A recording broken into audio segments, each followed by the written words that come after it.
In this video, we go over how to assemble a BallyBot and what you need to do so. The first step is attaching the motors to the frame with 2.5mm screws using the wrench and the hex key.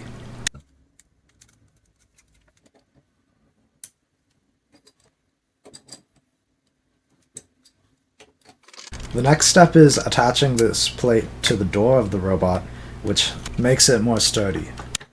When you're trying to attach the door to the rest of the frame, it's important that you put the door in, and then the bottom plate, and then you put the other side of it.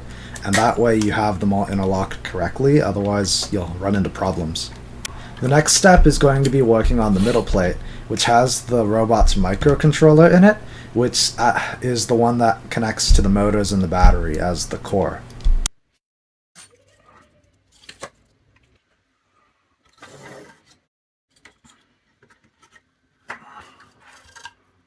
Once we have all of the sides of the robot connected to the right plate, we can then connect all the wires to the microcontroller and assemble the left side to the rest of the robot.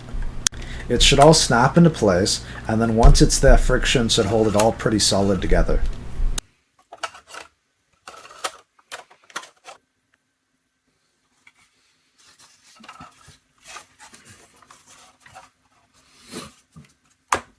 Once all of the wooden frame is together, the next step is going to be screwing everything in and holding it in place much more securely.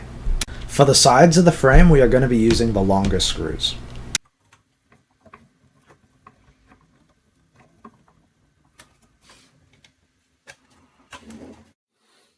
The last major step is going to be attaching the caster wheel onto the back of the robot using 4 of the smaller screws.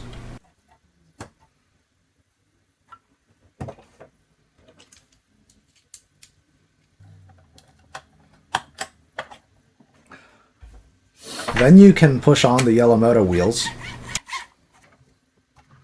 and the robot is fully assembled.